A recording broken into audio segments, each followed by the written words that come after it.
have to remember June 25th. డెమోక్రసీని murder చేసినటువంటి రోజుగా ఎందుకు మనం గుర్తు చేసుకోవాలి అని అంటే, ఇది మా తరం కంటే కూడా మీ తరానికి ఇది చాలా ప్రధానం అని చెప్పి నేనైతే గట్టిగా విశ్వసిస్తున్నటువంటి విషయం. ఎందుకంటే స్వాతంత్ర పోరాటంలో to gain independence for our country millions of people, లక్షలాది మంది మహనీయులు వారు ఆ పోరాటంలో పాల్గొని వారి జీవితాలని అర్పించడం జరిగింది. వేలాది మందిని అప్పట్లో ఆంగ్లేయులు సాలిటరీ జైల్స్, వీర్ సవార్కర్ గారు లాగా సాలిటరీ జైల్స్ అంటే లిటరలీ అక్కడ వెలుతురు కూడా రాదు ఆ జైల్లోకి, అటువంటి జైల్లో వారిని నిర్బంధించడం జరిగింది. వందలాది మందిని ప్రత్యక్షంగా అక్కడ అందరు చూస్తుండగా ఉరిదీయటం జరిగింది. మహిళల మీద అత్యాచారం చేశారు. ఎంతో మందిని చాలా హారబుల్గా వారిని టార్చర్ కూడా చేయటం జరిగింది. ఇవన్నీ తట్టుకుని ఎదుర్కొని మన పూర్వీకులు మన దేశ స్వాతంత్రం కోసం వారి జీవితాన్ని అర్పించడం జరిగింది.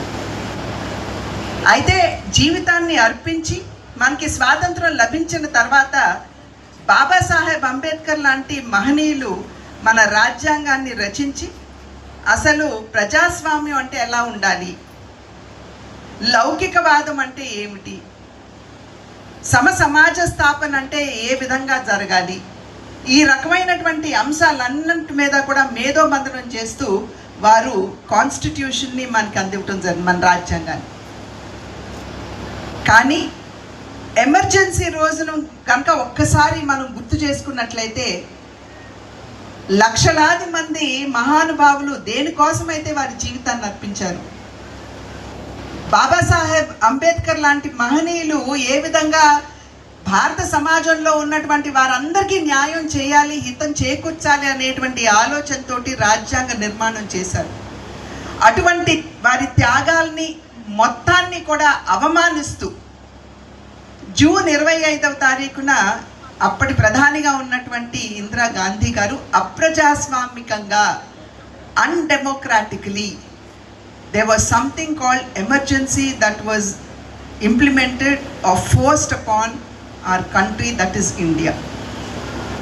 కనుక భావితరాల వారికి అర్థం కావాలి అసలు what is secularism, what is democracy, వాటిని కాపాడుకోవాల్సినటువంటి బాధ్యత మీ మీద ఎందుకున్నది, కాపాడుకోకపోతే ఏ విధంగా అప్పట్లో ఎందరో మరి ఇబ్బందులు ఎదుర్కొన్నారో ఆ రకమైనటువంటి ఇబ్బందులు మన దేశం ఇవాళ ఎదుర్కొనేటువంటి పరిస్థితి ఉంటుంది. ప్రజాస్వామ్యం అనేది మన భారతదేశానికి కొత్త కాదు, అనాదిగా భారతదేశం పుట్టినప్పటి నుండి it is been a democracy only. ప్రజాహితే హితం రాజ్ఞః ప్రజానాం తు హితే సుఖం, నాత్మ ప్రియం హితం రాజ్ఞః ప్రజానాం తు హితే సుఖం అని చెప్పి మన పెద్దలు చెప్పారు. అంటే రాజు అనేటువంటి వాడు తనకి ఏది మంచిదని తోస్తుందో అది చేయకూడదు, తను తీసుకున్నటువంటి నిర్ణయాల మాధ్యమంగా ప్రజలకి ఏదైతే మంచి చేకూర్చుతుందో అదే రాజు నిజంగా ఆచరణలోకి పెట్టాలని చెప్పి పెద్దలు చెప్పినటువంటి మాట.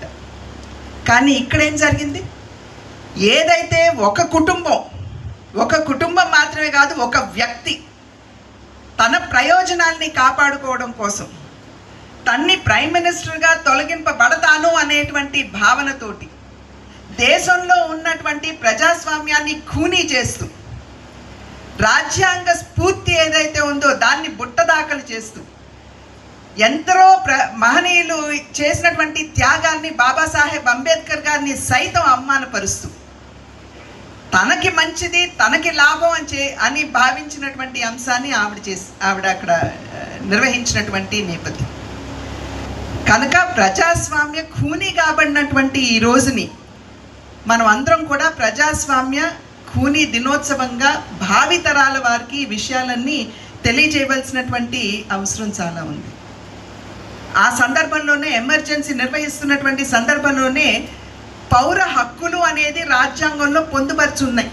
The rights of citizens, fundamental rights, వాటిని సైతం తొక్కిపెట్టి వాక్ స్వాతంత్రం ఏదైతే ఉంటుందో దాన్ని కూడా ఖూనీ చేస్తూ, పత్రికలకి స్వేచ్ఛ లేకుండా వారి మీద ఆంక్షలు, సెన్సర్షిప్ విధిస్తూ, మరి ఎందరో ఈ మీడియా జర్నలిస్ట్ ఎవరైతే ఉంటారో వారిని సైతం ఖూనీ చేసినటువంటి సందర్భాలు మన దేశంలో ఆ రోజున ఉన్నాయి.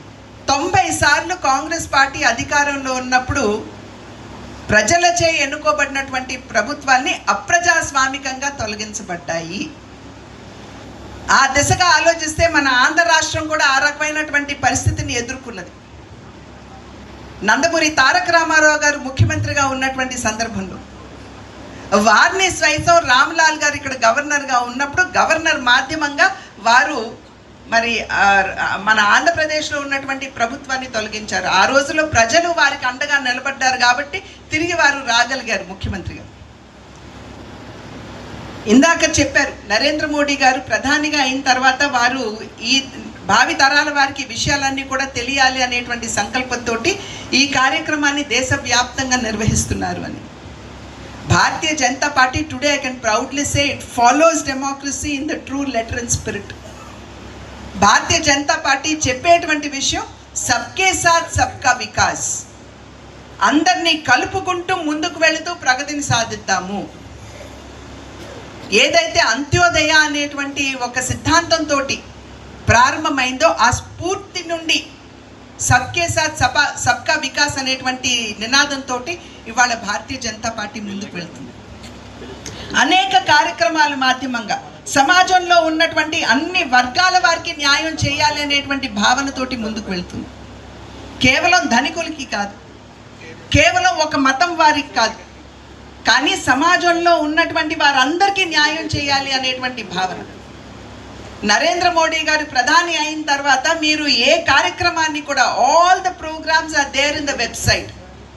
వారు ప్రవేశపెట్టినటువంటి కార్యక్రమాలు, తీసుకున్నటువంటి నిర్ణయాలు మీరు ఒక్కొక్కటి కూడా ముందున్నటువంటి ద యంగర్ జనరేషన్ మీరు ఏ కార్యక్రమాన్ని, ఏ నిర్ణయాన్ని కూడా మీరు డౌన్లోడ్ చేసుకుని విశ్లేషించుకున్నట్లయితే సమాజంలో ఉన్నటువంటి పేదవాడికి, బడుగు బలహీన వర్గాల వారికి న్యాయం చేకూర్చే దిశగానే ఉన్నది అనేటువంటి విషయాన్ని మనం అందరం కూడా ఇక్కడ గమనించాలి.